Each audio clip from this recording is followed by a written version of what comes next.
we could get started. All right, are you Lauren- on your way home? Lauren, are you on? I'll call you back. Bye. Lauren Goldberg? Not yet, okay. So just in case people haven't seen what the agenda is, what we're really talking about tonight is town meeting and the different possibilities for a town meeting and how to run a town meeting this time that we're having right now. I will say that I did speak with Senator Feeney today, and that they do have some legislation that hasn't passed yet that they may be talking about next week on allowing town meetings out of town. It was one of the issues, so they have not passed that yet. And if Lauren Goldberg comes on, I'm sure she can talk to them.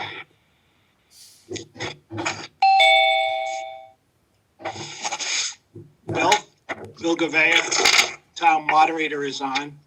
And I know that Bill has been talking with other town moderators about the issue and what their thoughts are. So Bill, you want to fill us in on some ideas? Well, thanks, Mike. First of all, you can all rest assured that all across the Commonwealth, everybody is every bit as confused as the rest of us are. So, you know, we don't have any edge there. There a couple of things, and I'm not a lawyer, and town council can answer these things a lot better than I can, but people have asked about virtual town meetings, and as far as I can tell by all the comments and talking to officials, that is not legal for town meetings. And so you cannot, under any circumstances, at least right now, hold a virtual town meeting. So that means that we have to decide what we want to do. There's a lot that goes into this decision. And just for the record, I'm the moderator right now. I'm the moderator until the election, and then I can pass all this off to either Walter or Bob, which I will happily do and give the circumstances. But we've got to decide, are we going to hold the town meeting? Where are we going to hold the town meeting? When are we going to hold the town meeting? How are we going to hold the town meeting? There's an awful lot. I don't even know where to start. A lot of towns in surrounding areas, in fact, almost all towns, are putting it off. Some are planning to hold town meetings outside with social distancing. Some are planning inside. Some are planning in big venues. And the vast majority really don't know quite yet exactly what they're going to do. A lot of it depends on whether the state allows things like a 1/12 budget or something like that, so that, you know, towns can delay. Some towns want to delay. Other towns don't want to delay. Amy, Some join the meeting. parts of the state, especially out in Western Mass, where the population, no pun intended, is a little less dense. They're talking about spacing things out. It's going to be a very difficult thing. We're going to have to talk to the two chiefs, to the Board of Health, to everyone about if we're going to hold a meeting. And right now, I believe the meeting is scheduled for June 8th. I know that the stay-at-home order was extended today till May 18th. We don't know when it's going to actually be lifted. I would think it would be very difficult, even though we're technically not. I don't believe town meetings are bound by the stay-at-home order. Beth Rossi, You could still hold one. join the meeting. But I think it would be very difficult to hold a town meeting during the state of emergency. So I would think we would have to wait until that is lifted. But in the end, the town meeting belongs to the Board of Selectmen basically until it opens, and then it belongs to the moderator. So I need to know, and everybody needs to know, A, are we still going to try for June 8th for right now? Are we going to move that date? I know, then we have to talk about when we do, how we're going to do it. Is an outside meeting possible? Is it inside? How are we going to protect the health and safety and well-being of the people? There's a whole lot of ideas out there. A whole lot of towns are doing it. None of them are doing it the same way. Everybody's got their hands up in the air. So I'm certainly willing to listen to any and all ideas, but I think what we probably all agree in is under no circumstances should a citizen in the town of Norton have to risk their life and their health in Oh, order this to guy do their is so civic fucking duty and dramatic. participate in their government.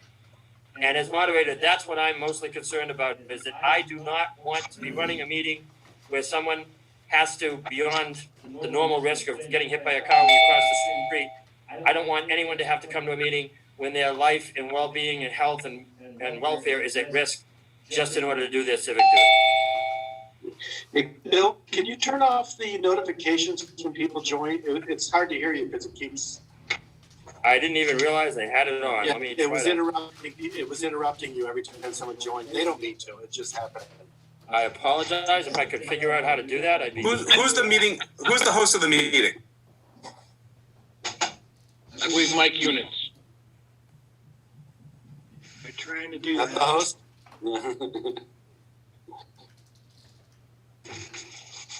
Let's see. No, it's not you. It's the host Oh, okay. that has to do it. Just a reminder to everybody to just please mute yourself when you are not the active speaker. Thank you. There's a lot Yeah. of papers rummaging about and extra commentary. That was my next thing. Is there, if there's a mute all, that's sometimes handy when you're doing a large group like this. That people can unmute as needed if they have something to say. Because yeah, it was really easy for me to just butt in there too. Are we allowed to bring up issues right now? If it has to do with town meeting, Yes, I would like that vote on the marijuana dispensaries no, postponed. we're not talking about articles. We're just talking about whether we're gonna delay town meeting and when we're gonna have it. Okay. Nothing but meeting logistics. Right. Correct. And I will say, Bill, we do have on the agenda for the selectmen's meeting Thursday night to discuss a town meeting date. Because as you said, a lot of towns have pushed it out, so that is on the agenda. I think, that's pretty much the key at this point is when do you want to have a town meeting? Because everything else basically works off of that. If June 8th is going to be left alone, then we have to start working and planning for that. If it's going to be pushed off, everything changed. We're not going to know tomorrow whether June 8th is going to be within the state of emergency, shutdown order or not. But I would think that that's the first thing. And the second thing is, even if, let's say the town meeting was held at the end of June and the state of stay-at-home was over, much like sporting events, I still don't think at that stage, whether we have a stay-at-home order or not, it's a great idea to cram 100, 200, however many people into a closed room where they're sitting on chairs, using microphones.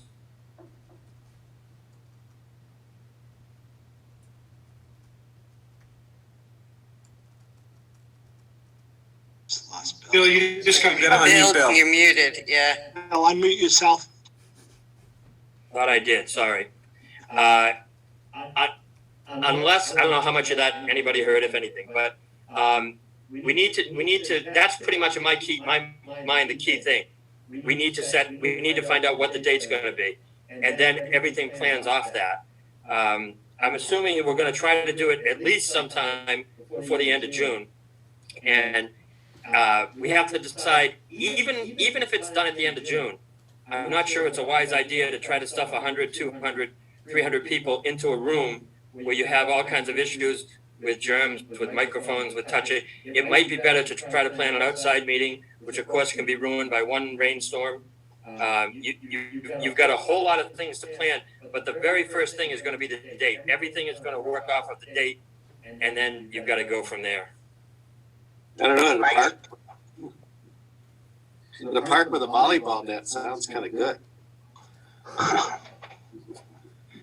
Mike, Joe Banana? thanks, Mike. Quick question to who knows the answer, but there's a lot of discussion in the regional school district because they have the right to go to 1/12 budget. With the extension to May 18th, I'm concerned about, because I still have graduations and proms and all that stuff to worry about, which is very different than this, but still the idea of hundreds of people coming together. So I'm wondering, what is the process for consideration of a 1/12 budget? Does it require a town meeting, or does it require just the elected board? In this case, I guess it would be the Board of Selectmen to pass a budget that allows for you to survive the month of July, which gives you more time to have a town meeting in July. Lauren Goldberg is on. Lauren, you want to talk on that and any other proposals that are out there? Sure, absolutely. So good afternoon, everyone. The idea of going to a 1/12 budget was included in Chapter 53 of the Acts of 2020. Chapter 53 of the Acts of 2020 essentially said that if a town is unable to hold a town meeting by the end of June, then the town can go to a not less than 1/12 budget. That would be decided by the chief administrative and executive officials of the town. It would not involve a town meeting, and a request is essentially sent in to the Department of Revenue, and that's approved. The idea of the not less than 1/12 is that there are some circumstances in which require more spending in July than in other months. So, for example, any payments that might be made to a regional school district, something like that. And so that's been taken into account, and DOR would also approve that additional amount. So that's the solution if the Board of Selectmen were to decide that it's not safe to hold a meeting between now and the end of June. That's an option that exists. In terms of holding a town meeting safely, I think the moderator pointed out correctly that there will need to be significant planning.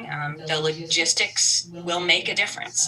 Whether you have a town meeting in separate locations, whether you have an outside location, whether you have staged arrivals based upon last name, whether you do a town meeting in a giant parking lot where every car calls in to Zoom, and there's also spaces for people to sit outside if they don't have cars. All of these things are being discussed right now. There's also discussion going on at the legislative level with respect to a potential remote participation town meeting. So something like a Zoom meeting, but where the moderator is in charge of the meeting. I know that there's a lot of people who have significant concerns about the idea of remote town meetings, for lots and lots of different reasons. But, just think about there's 62 people on this call, it looks like, and trying to take a vote right now on what people might think is a good idea or a bad idea would be hard to manage. And then if you think of that expanded to 300 people or whatever it might be.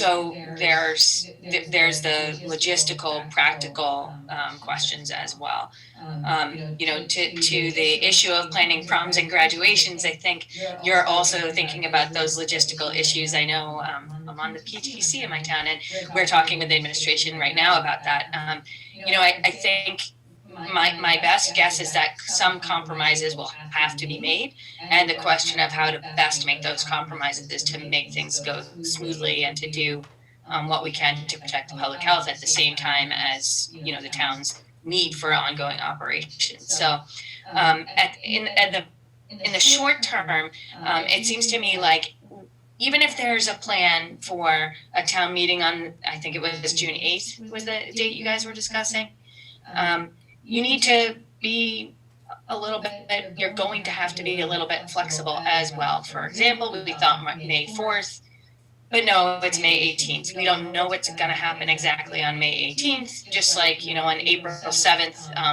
we didn't get sprung from this either. So I think all the best plans can be made, and we're still going to have to be wary of complications that we can't anticipate. So those at least are kind of the big picture issues. We don't have to have a town meeting to go to a 112 budget. If we do want to have a town meeting, how are we going to carry that out? I know you guys have had really big meetings before where we connected various locations by video and audio. So that's another thing people are thinking about. You know, could we put 50 people 6 feet apart in this room and 50 people 6 feet apart in building X and connect all of those by audio, or use kind of a Zoom platform to make sure that everybody can hear what's going on at each of the locations, with the moderator appointing deputy moderators in each of the other locations. But as I was discussing this morning, I think that's a huge question about logistics.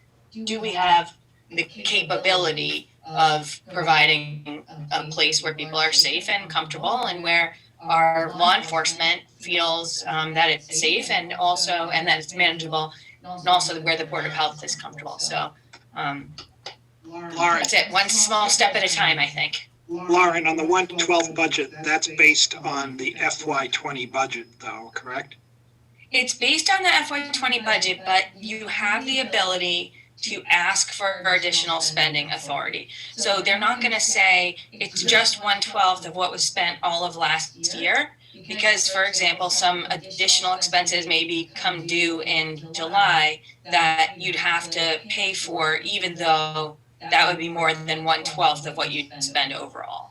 So those decisions would be made on a case-by-case basis by the Department of Revenue, and my understanding is that they are very supportive of towns choosing their own best way forward, that they intend to be very responsive, and that they're looking for backup that's reasonable. They're not looking for insane amounts of backup, especially because it's hard to get it to them, but that they are looking essentially for rational reasoning behind asking for more. One of the things that they pointed out to me when I've talked to them about this is that they're not, or they're hoping that towns won't come to them, cities won't come to them with requests to do, for example, a huge capital project in July, when that's not normally the way things go in July. So they're looking for towns to kind of move forward in good faith to identify what has to be paid for and spent.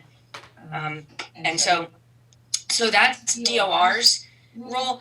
The other thing that a lot of towns are considering is limiting the number of matters that will be acted upon at town meeting to just those that are of significance, that have to be decided now and that couldn't wait until, for example, the fall. And so that's another way towns are trying to streamline town meeting, is by limiting the number of things, maybe even doing what I've called a mini town meeting like this, where someone would moderate the call, answer and discuss all the things that we normally do in person at town meeting, and then try to get to a consent agreement amongst the people on the Zoom call about what would get acted on by town meeting, and then discourage attendance other than what we need to hold the meeting, as a way of moving things forward, but still having the public be able to participate, or the town meeting attendees participate. Lauren, is there any timeline? Just say that the selectmen voted to reschedule the town meeting to June 18th. And as we get closer to June 18th, all of a sudden, we find out that it's not going to be safe. Is there any timeline as to when you can then declare we're going to the 112 budget? So I don't really think there's a requirement that there be a significant amount of lead time. As you know, normally you have to post your meeting under state law for at least 7 days prior to an annual town meeting, 14 days prior to a special town meeting. As I recall, you haven't posted yet. Is that correct? Correct. Yeah. So when the board decides that it wants to have the meeting, we need to look and see in terms of how much time we need to get up to speed. Is, I know you guys have the requirement that the FinCom provide its recommendations, and that information is that sent to voters, or it's just made available to voters? It's just made available. It's posted in certain locations around town. Okay, so we look at that, whatever that posting location is, that would be our kind it's of drop dead date. Yep, and that would kind of be our drop dead date. But remember that even if we did that, and we pick that day and we say June 18th it is, okay, that under that scenario, the moderator still has the ability, especially if we're still in a state of emergency, to declare a continuation, a recess and continuation of the meeting for a period of up to 30 days. So once the warrant is posted, then it falls to the moderator to, after consultation with public health officials and public safety officials and the board, to decide whether to continue the meeting. And because although it just says the moderator in the statute, we all know there needs to be a lot of cooperation amongst various entities to make a town meeting happen. So that kind of consultation would happen. The moderator can make a declaration. The declaration can last up to 30 days from its effective date. So, for example, in some places they had planned for a town meeting mid-May. In the beginning of May, they posted a declaration that said effective, whatever the date was in mid-May, our town meeting is pushed out for 30 days. So it's 30 days from the effective date of the declaration. If the state of emergency still exists, we can go beyond June 30th. I have every reason to believe that the state of emergency will still exist a couple months from now. We might not have a stay-at-home order or advisory or an essential business order, but I do believe we'll still have a declared state of emergency. So that gives you guys flexibility to go into July, for example. And at that point, you would need a 1/12 budget, so that would get submitted to DOR for review and approval. And again, as I said, I heard that they're going to be as responsive and accommodating as they can be to allow towns to continue to operate without risk. Lauren, have you been asked, what if it came down to an issue where you needed to do something this year through a special town meeting on budgets? Well, I think the first thing to remember is that current year budgets can be adjusted by the Board of Selectmen with the approval of the Finance Committee under Chapter 44, Section 33, and then I'm not kidding, capital B, and then in parentheses, lowercase b. And that is a relatively recent addition to the law. It allows those revisions to be made in the last 2 months of the fiscal year and within the first 15 days of the next fiscal year. So you guys would have the ability to, if you had overages in some part of the budget and deficits in other parts, you could make those adjustments with the Board of Selectmen with the approval of the Finance Committee. And then the other thing is, if you need to deficit spend right now, there's also a request for that. That's Chapter 44, Section 31. I can send you the email. And a lot of communities have already taken advantage of this. They've just asked for blanket approval to overspend in certain accounts, and they have done so. So that's also a 2-ish day turnaround. But they are really looking to make it easy for town governments to operate while there's so much uncertainty.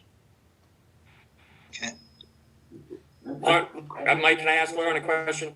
Sure, go ahead. The 30-day declaration by the moderator, can that be less than 30 days? Or does it have to be? Okay, so it just has to be, it can't be more than 30 days. That's right. It's 30 days it's up to 30 days at a time. So you can do less than 30 days. Let's think of it in a traditional atmosphere where we were going to experience a snowstorm, and you might say, well, gee, the snowstorm will be here and it's cleaned up in 3 days, so I'm going to do a declaration of continuance for 5 days. It's however much you need up to 30 days. Okay, and I think it's important to note, for those of us who've been going to town meeting for a long time and seen all kinds of sneaky things try to happen, and I no doubt people are worried, if you have to make a declaration, even if you open the town meeting for a minute, somebody could pop up and do something.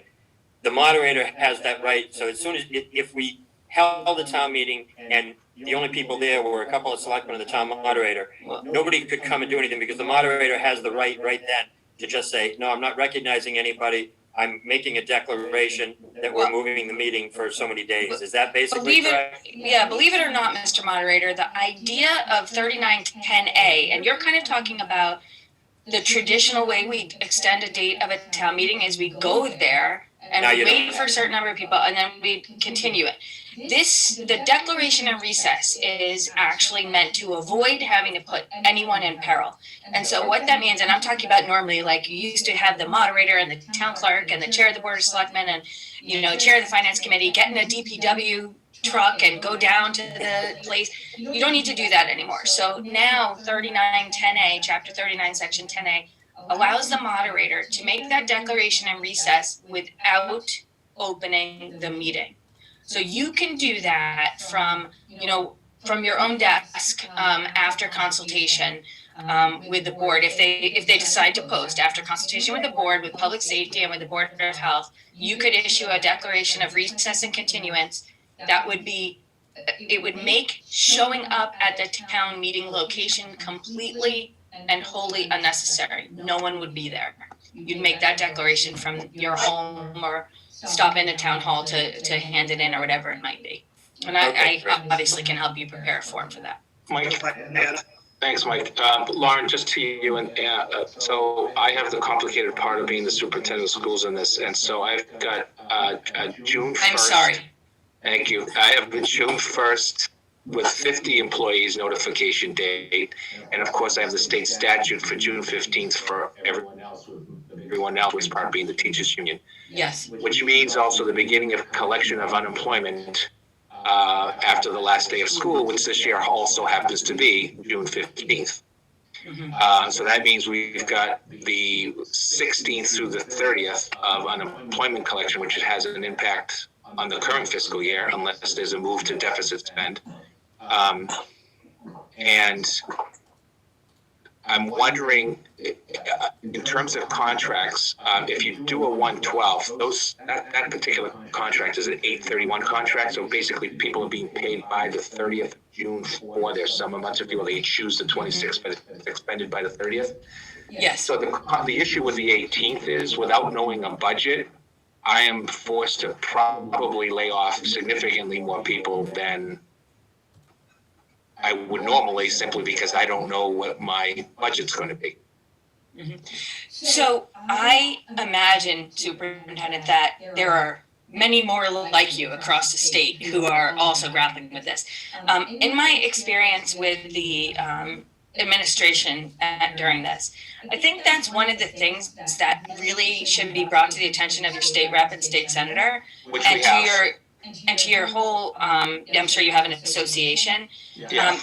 to ask if you can have additional time to make those determinations. Now, I know that teachers union, you guys deal with some of the toughest contracts that are out there in terms of ability to shift things, but, Norton isn't the only community which may not have its town meeting by that time. And so, to me, that's something that they need to start thinking about immediately. And if they don't, if they're not willing to make a change, then you're going to have to try to problem solve a different way. Because it's only them who can give you the Right. break from that. So we publicly at a meeting last week had Senator Feeding on with us, and I specifically at that meeting through the school committee requested that be extended to June 30th.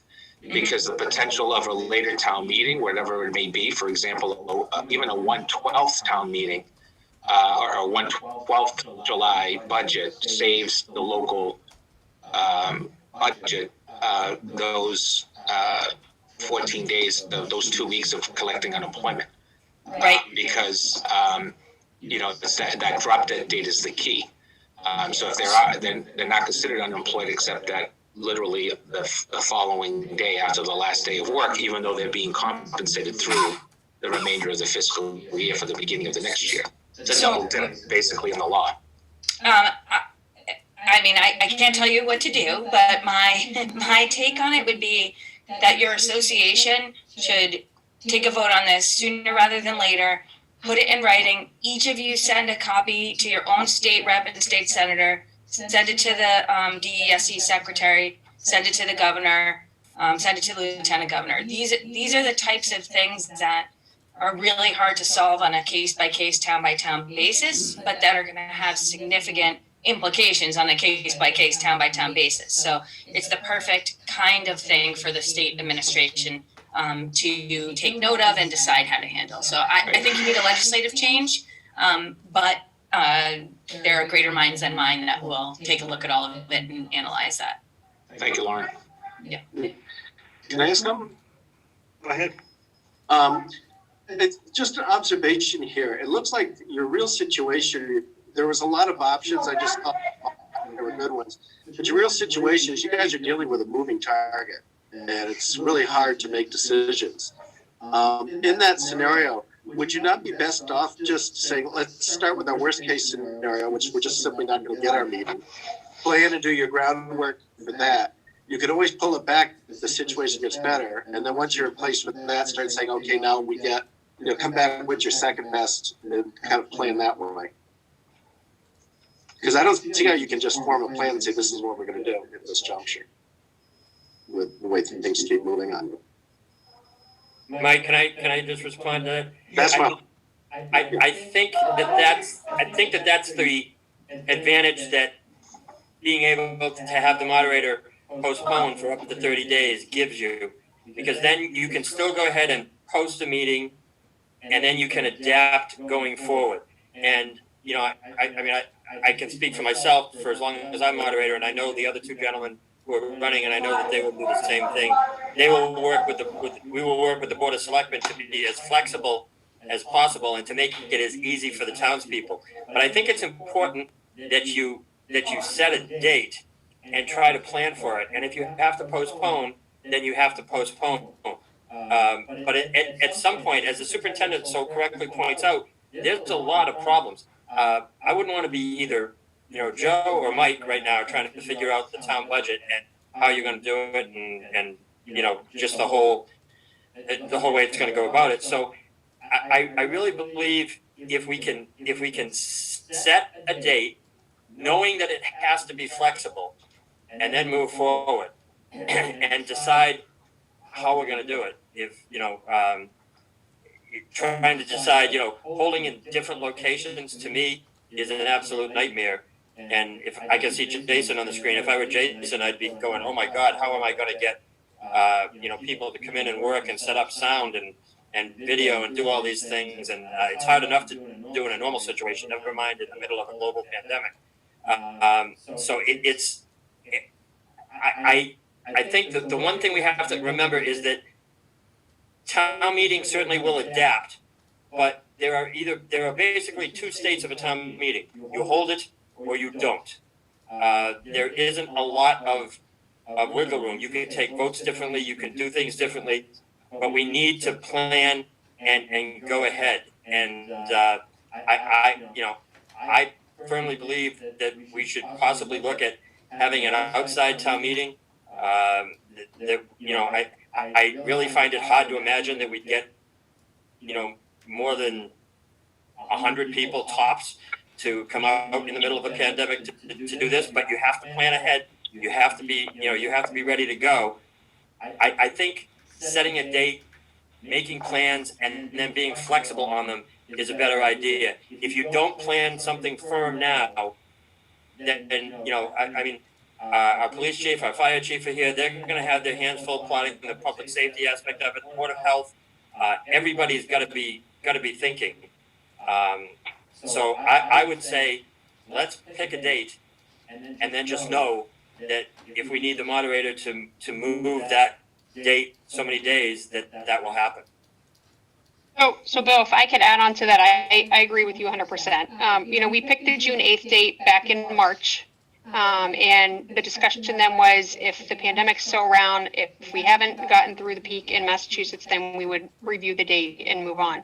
I have my concern. I have two concerns. One is that we pick a date, and my concern with you declaring a recess is that because it's a pandemic, the stay-at-home order may be lifted, and then we end up, with another uptick in the cases. So I don't want to have a 30-day requirement that, we have to get that meeting going. I would much rather, take the initiative to move the meeting date. And if we have to move it again, later, because we see that, you know, once the stay at home is lifted, or once they start doing return to work, right, we're getting back into another situation where the increase is on the rise. You know, I think it's easier for us to plan that way, especially to your point. Like, there are a lot of things that are dependent on a meeting. I mean, we can review the articles and we can remove some from there, but there are certain articles that require notifications. You know, many of those have gone out, but you know, there are other requirements. So, and I know Dr. Baird and Mike, this certainly doesn't bode well, but I mean, I think our June 8th date is not a good date. I think given the environment where daycares are going to be closed to the end of June, I think we're looking at July. So I think that's kind of where we start planning, and then we put another date on the calendar of if we have to regroup on moving that date, we remove that date. And I think that we'll have more information. I mean, we're not even at the peak yet. I think we're going to come down through the peak in May. So I think June will really be the indicator as people start to find, you know, a new normal and people are leaving their houses, whether or not, you know, we're going to expose ourselves and create another wave, you know, and then at that time, if we need to move it again, we need to move it. I know it makes it certainly more difficult, but I think from a perspective of making sure that you know, we keep the safety of the residents at, you know, at the priority, I think that's really what we need to do. And to Bill's point, I mean, and, you know, I thought about the other day too, is once we go to an outdoor meeting, now we have other things, like, as, you know, we had Triple E last year, like, is that going to become a problem? Like, we have a whole nother host of issues we may have to deal with, but I think the outdoor venue is definitely going to be the best situation for us, so that we don't have people in close proximity, because no matter what happens, I would imagine that we would want to consider things like people are still wearing facial coverings, that we still have social distancing. Those things will need to be in place until a vaccine is found, and that's not going to happen before we have a town meeting. That's all true. You know, those are all really good suggestions for how to avoid hitting worst case scenarios. But I still think you should plan in contingencies. What do we do if we hit this point? What do we do if we hit that point? And then you do this other stuff to try and get to the best of those scenarios in front of you. It's a better way than getting caught unawares down the line if you have that mapped out. And that's where it's going. And then I had a second question. What is the restriction to doing this online? Is it legal or technical? Right Zoom now, would not be a good platform. I'm happy oh, to- Go ahead, Laura. Thank you, Mike. It's not legal right now to have a remote or online meeting, town meeting. It's legal to have a meeting on Zoom for an open meeting, but not for a town meeting. As a result, there's really no way to get around it. There's two bills that are pending right now. Both are supposed to be applicable only to representative town meetings. In my view, neither of them is sufficient to deal with the legal challenges that an online meeting form would impose.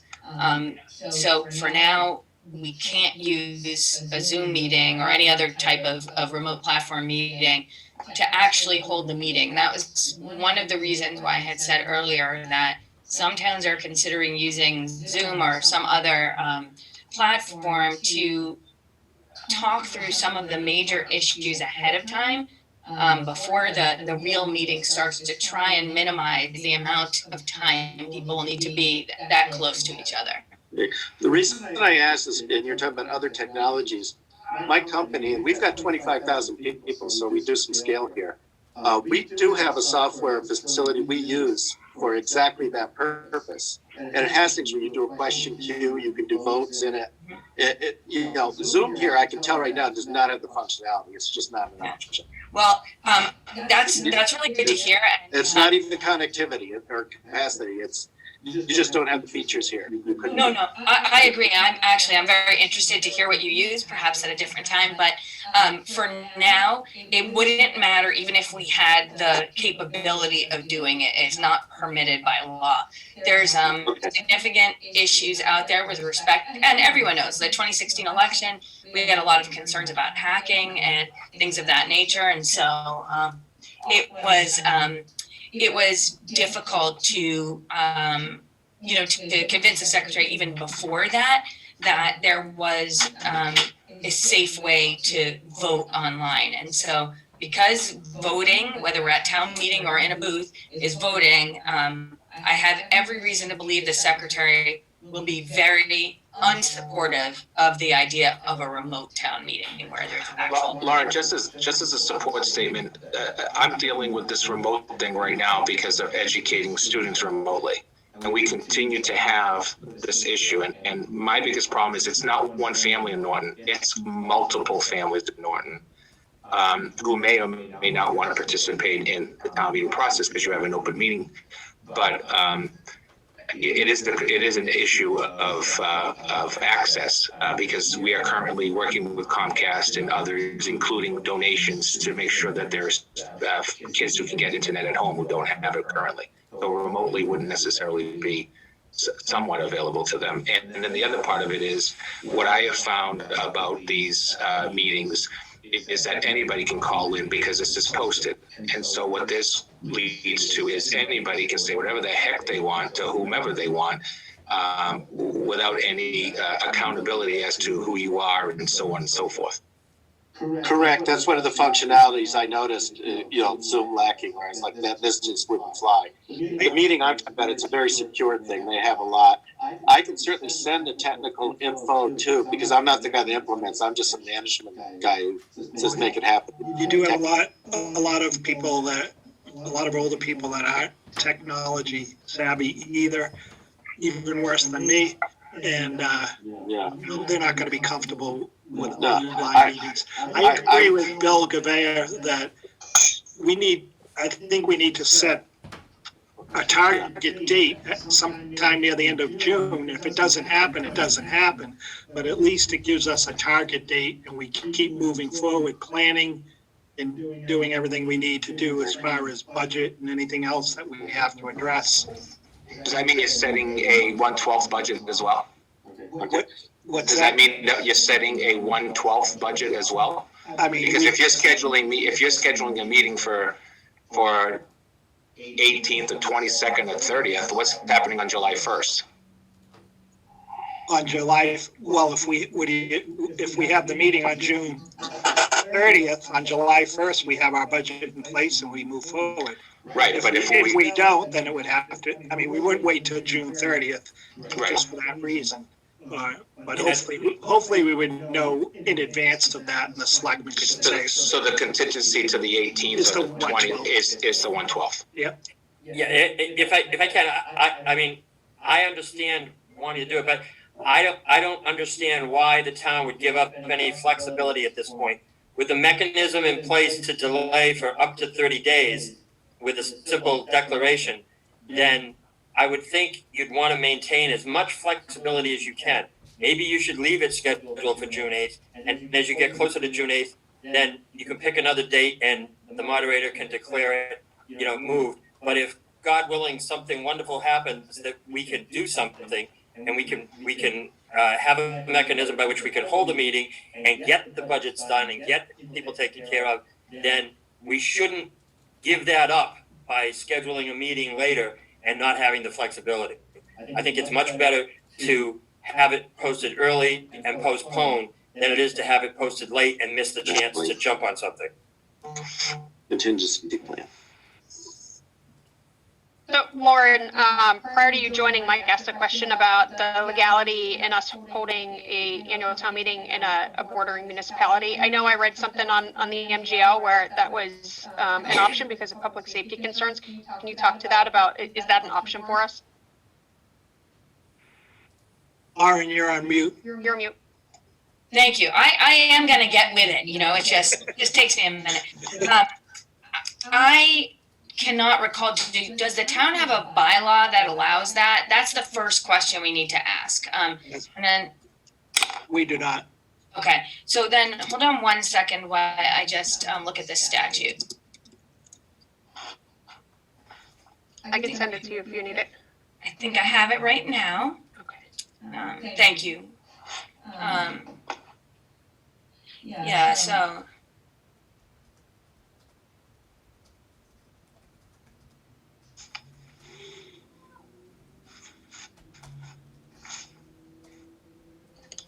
Yeah, as I recall, there needs to be a bylaw for that to happen, but there's something nagging at me. So is it 39.9?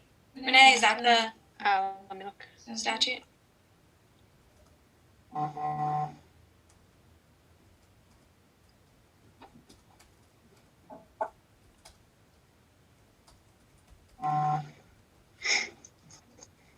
second. Yeah, chapter 39.9 has language that says town meetings shall be held within the geographic limits of the town unless a special law, charter, or bylaw provides otherwise. And so let me go back and look at chapter 53 too of the session laws. So I have it, MGL chapter 39. Yeah, section 9. 10A. Oh, 10A, okay. So 10A, 10A is a different statute than, so 39.9 says we have to do it in the town. So let me look at 10A. It's the last sentence of the first paragraph that I read that thought might be applicable. Okay, I'm just gonna get to the one that was updated. It'll just take me 1 second. Sure.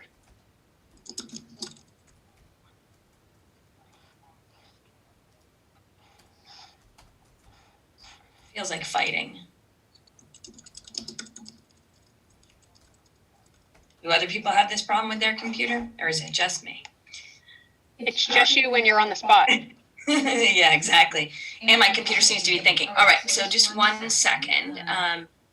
Notwithstanding.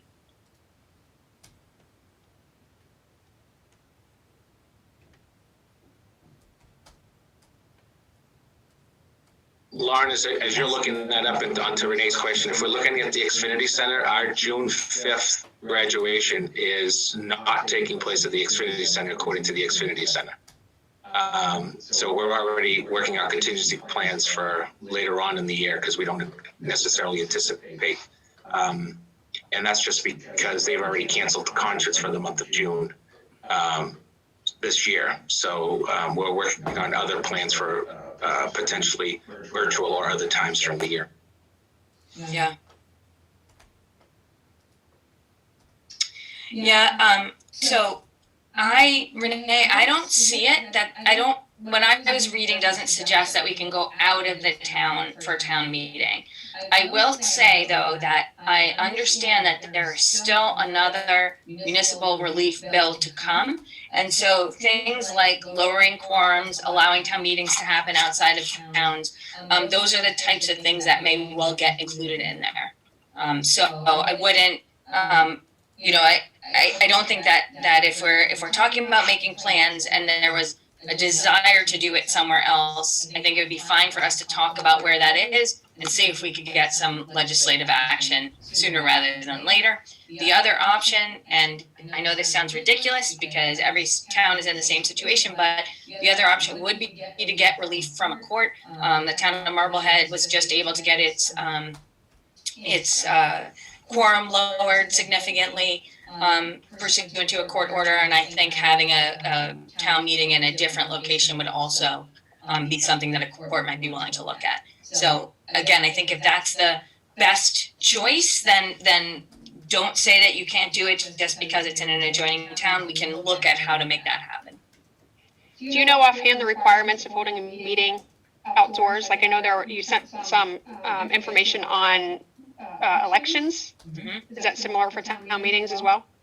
So the idea for outdoors for a town meeting, the requirement is going to be that everybody has the ability to participate, that they can hear what's going on and that they can be given the ability to participate. So, let's say you were, and there are some towns like Middleborough, I don't know if you guys remember this, but when they were dealing with their issue of the casino there, they had an outdoor town meeting. They had a loudspeaker system set up, and that was fine. If you do choose to do something outdoors, then it's a question of, are we able to provide for social distancing, assuming that's still an issue? And even if it's not an order, if it's still a recommendation, are we going to try and do that? What does that mean? What does seats look like 6 feet apart in a field? Are we going to have areas that are specifically laid out to be more accessible for people with ambulatory issues? And what happens if it rains? We would need a rain date. So those are just some of the issues, and I'm sure the superintendent knows tons more, but that's just what's coming to me kind of offhand.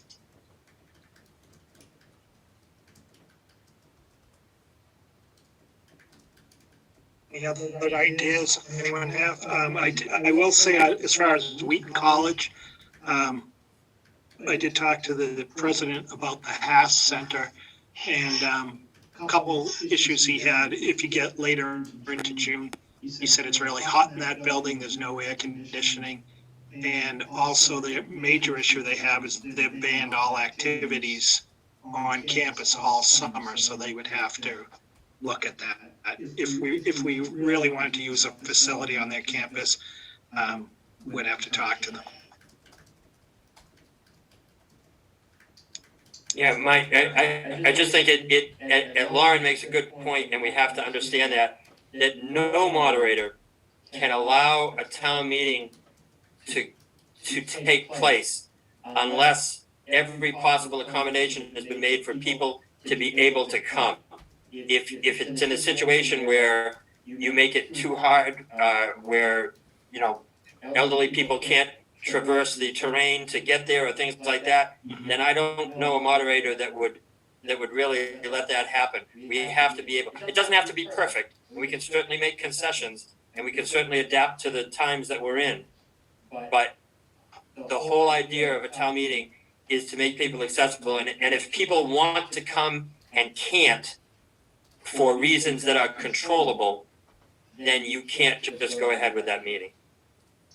Right, and if I could just add so that it's also understood, let's just say hypothetically, we tried to plan something and we do think it's accessible and we get there and we believe that people are being excluded. At that point, the moderator also has authority without town meeting's approval to suspend the activities, and with the approval of the board of selectmen, I think 14 days to replan. So I think what we have discovered is that we do have some run-up time to get ready, but we also are learning more every day. And I think that's why a lot of communities that hadn't posted their warrants waited, because they thought we'll just use the time that we have to wait and see, how things develop. If you want to choose a date, you certainly could choose a date and then message to the community that it may be that meeting cannot be held on that date, and that the moderator might issue a declaration of recess and continuance, but that the town will keep them informed. And then I think the real question is to decide how to message that to the broader group, and whether it's a reverse E911 call, whether it's using your listservs that you already maintain. What kind of, having every selectman and every elected official put the information on their private Facebooks or Twitters or whatever it might be, and then also make a public, press release so that hopefully the local papers would carry it as well. In that way, people shouldn't dig in on what the date's going to be and say, that's it, we're going to be going on that day, safe or not, we're headed out the door.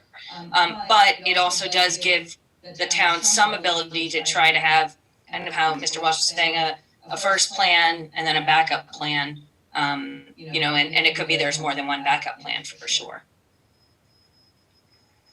And Lauren did say, if you do change the date, try not to change it for that last Monday in June, because everybody is switching to the 22nd or the 29th. So she said, if we do switch the date, try and pick a Thursday. Thursdays are great. So, we're going to see a huge rush, and obviously, I think things like having the mechanical systems, the electrical systems, etc. You really may want to try to do that on a day when some other town near you is going to be using the same stuff, so that either you can coordinate, or you can still rent it from somebody, or there's staff that can come and set it up. I think it's going to be hard to do everything on the exact same day. And you guys probably don't realize, but we represent a number of cities and towns, and so we see how it spreads out, the amount of planning to get all these things going, to get the rooms and do all this stuff. It can be that there's a lot of you doing it on the same day, and that can pose problems, especially in a situation like this.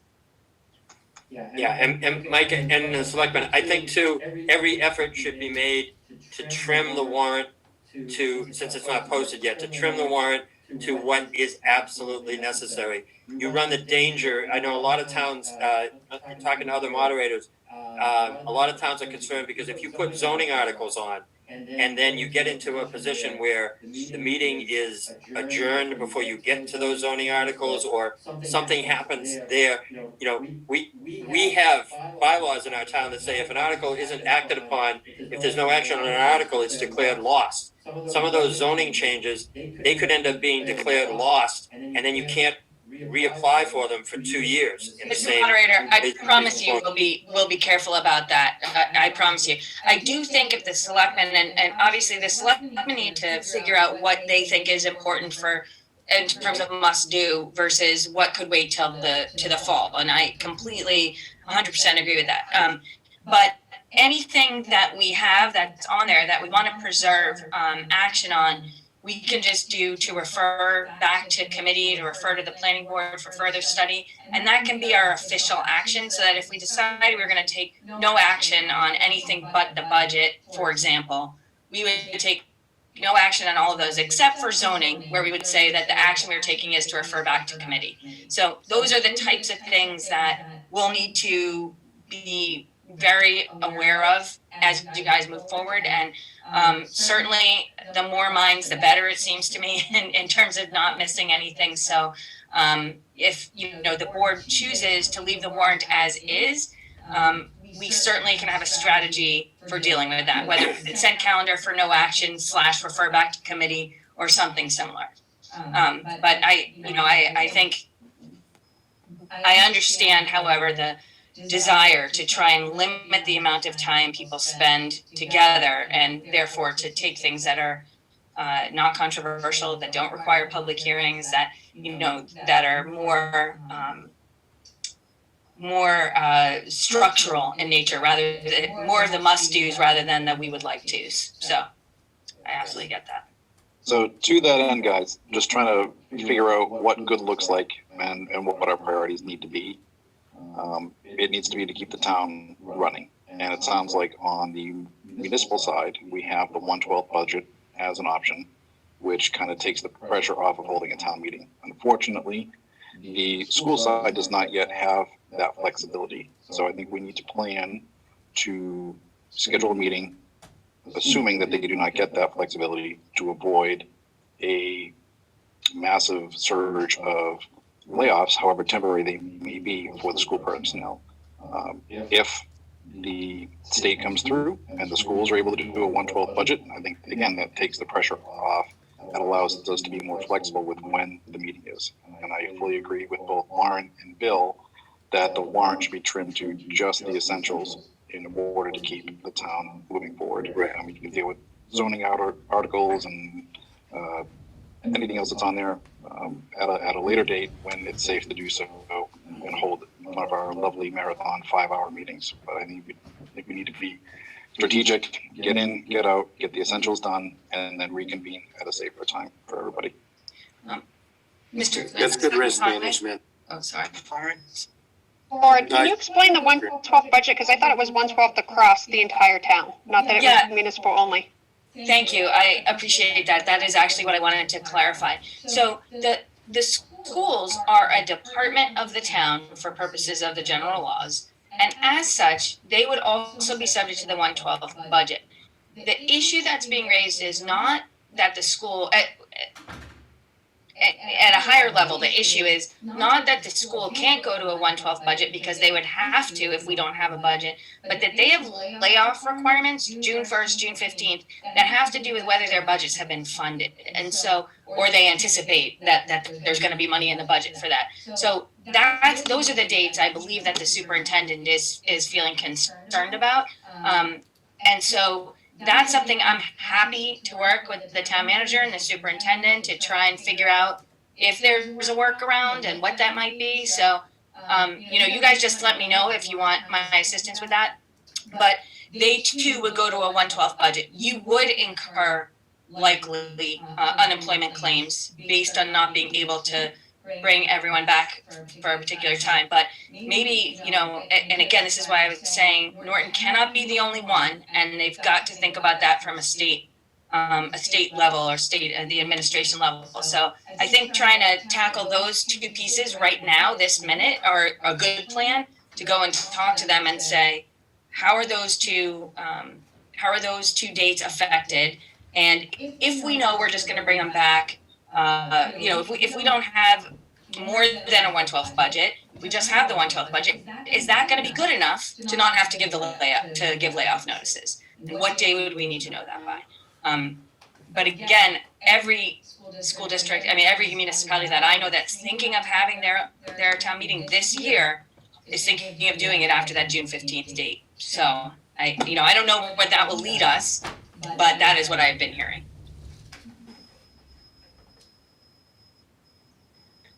Anyone have any other points? Sorry. Jason, go ahead.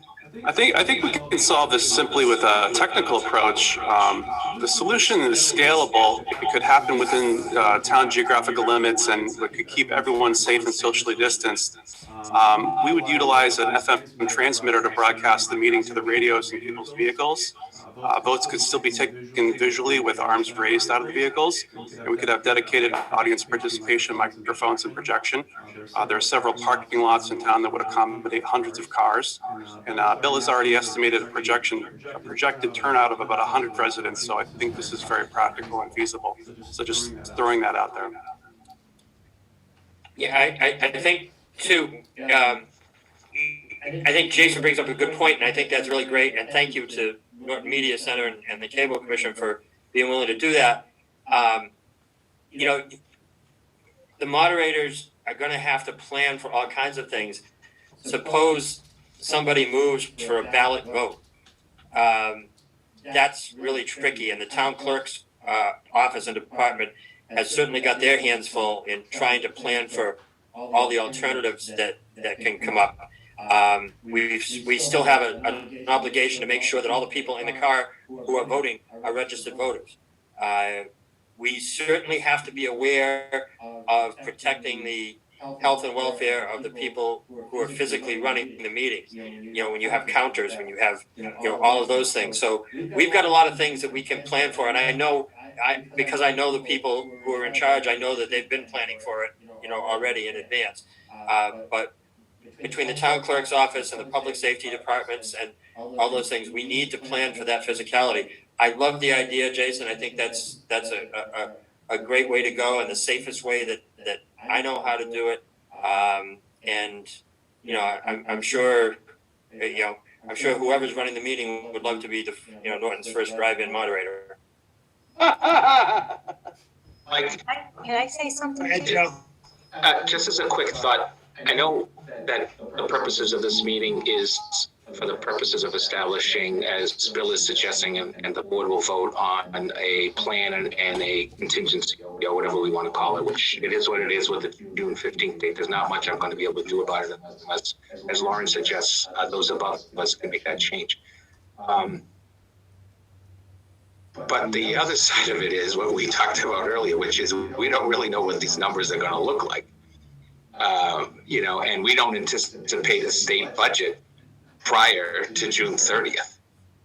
That's what I'm hearing. Yeah, Senator Feeney did say that he thinks in 2 to 3 weeks, they're going to come out with a local aid resolution.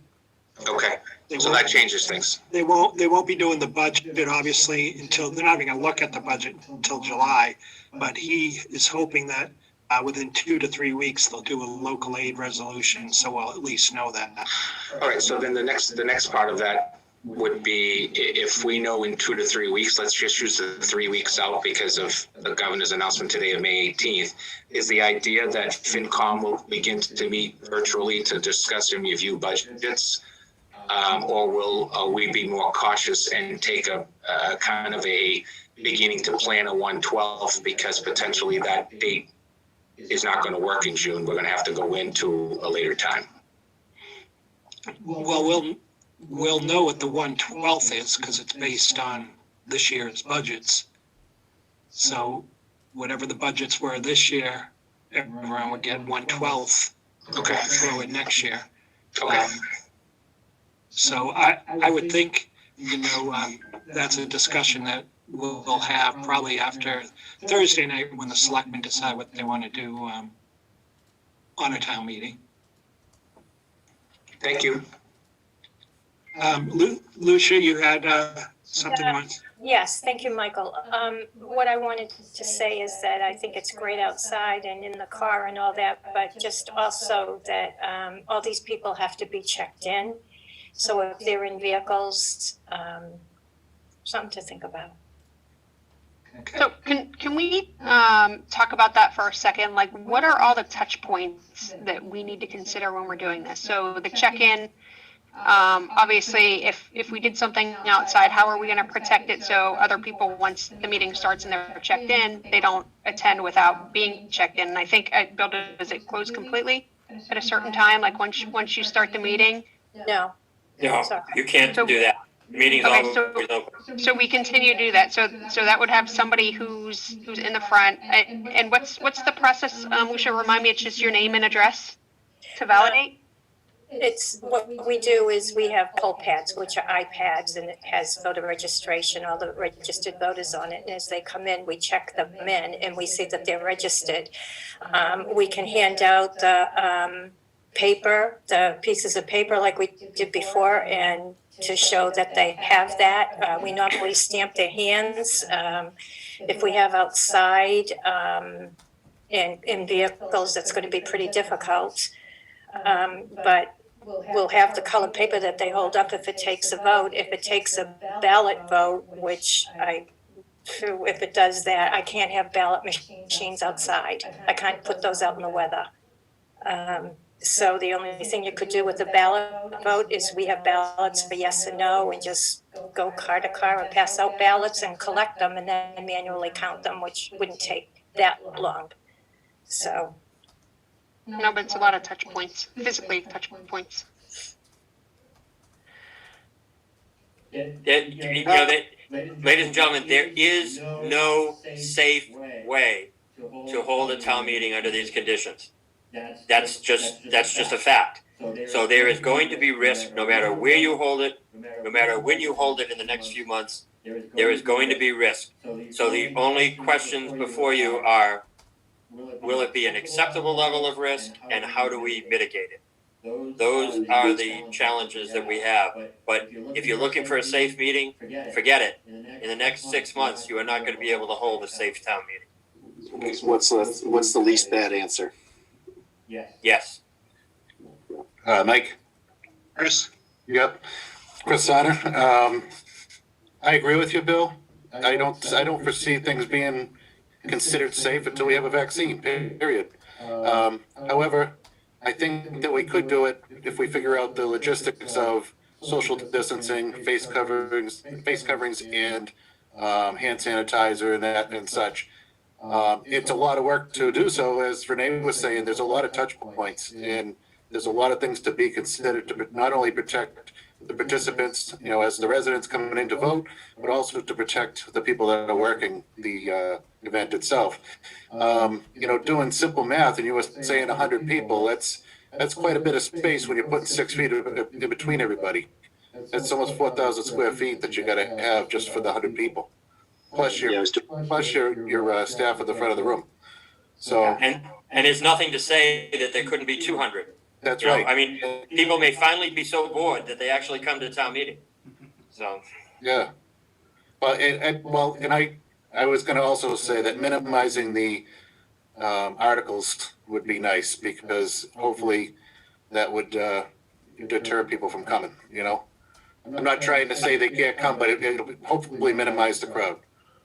Does the car thing, the existence of the cars, add some protection where we don't have to put people quite as far apart, where we can fit them into a little tighter space because they got the cars protecting them? Or is that just a red area? Well, the other thing with that, you're assuming that everyone has a car and everyone drives, and you can't assume that. Fair enough. And then the other question I was going to ask is, what happens like multiple people in a car? Say I'm driving in, I'm a registered voter, all good, I check in. I've got my buddy from Taunton sitting next to me. Nice guy, he won't bother anybody. And that's probably true, but isn't that a problem? you know, I think what the town clerk said is, and it's not a foolproof solution, but what a lot of towns do is they give you a little piece of paper that identifies you as a voter, maybe it's on a little stick or something, and when you vote, you hold up your little stick or your little number.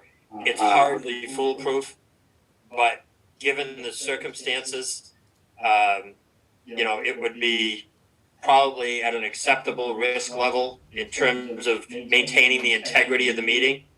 But you need to know that whether it's me or one of the other two gentlemen, if the moderator gets to a point where they doubt that the integrity of the meeting is being maintained, they not only should end it, but they must end it.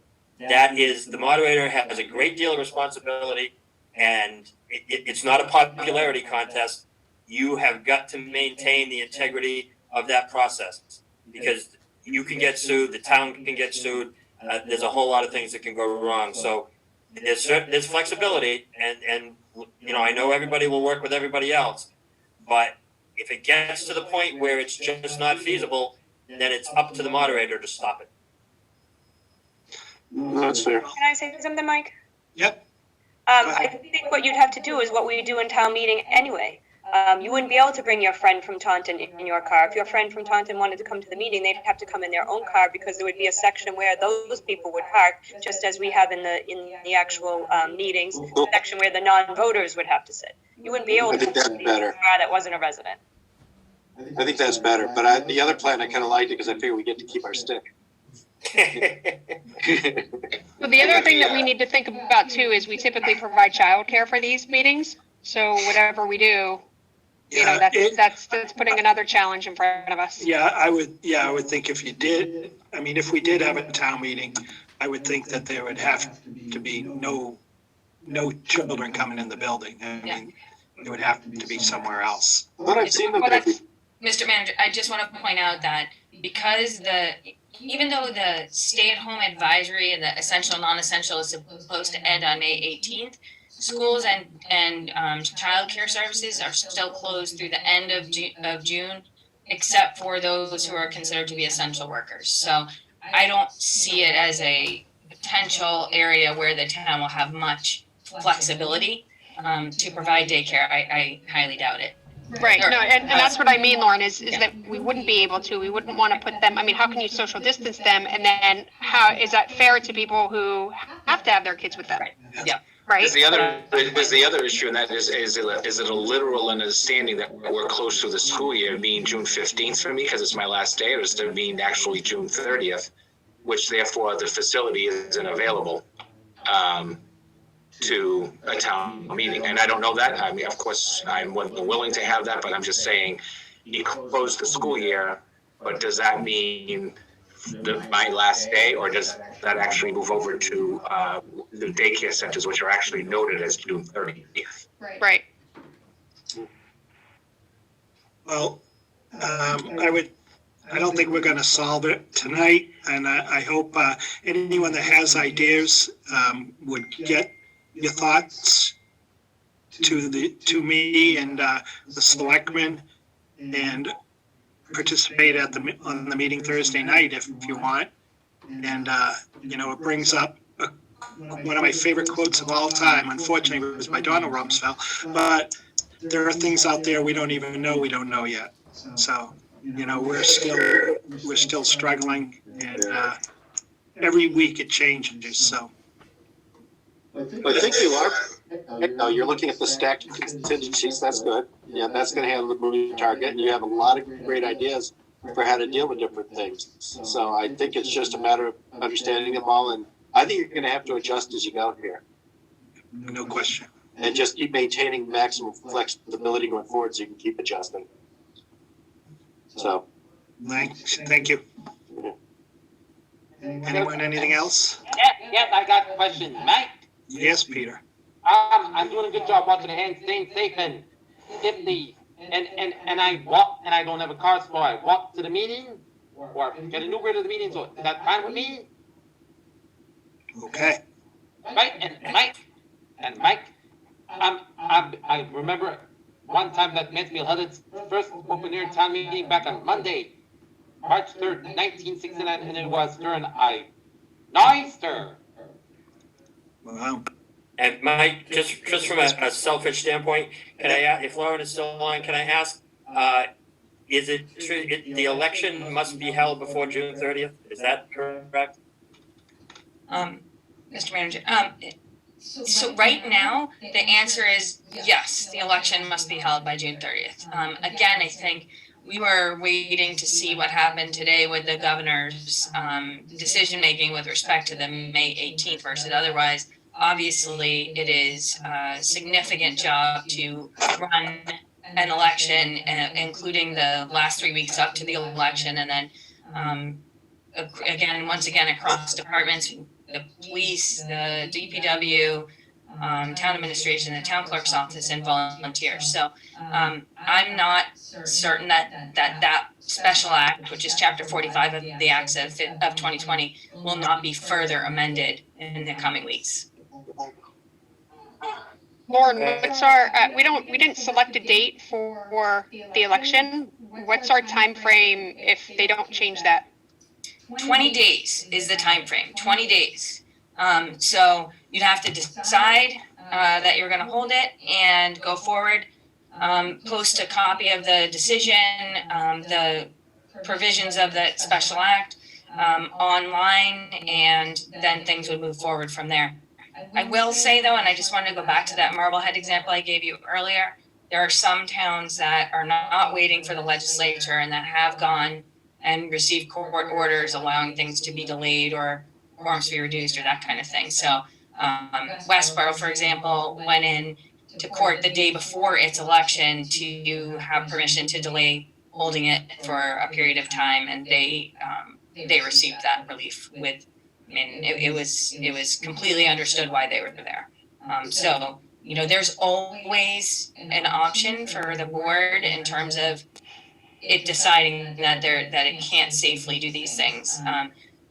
But obviously, providing notice to the voters is a hugely important part of that. And so, you know, as the board moves forward to think about that again, I think messaging is going to be one of the important aspects of that decision making.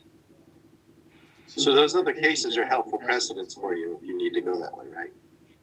Yeah, my feeling is that the world that we're in will have some options with respect to choosing not to go forward with a scheduled meeting or election if the public health situation stays in a kind of similar state of unknowingness, as we move towards the June 30th date.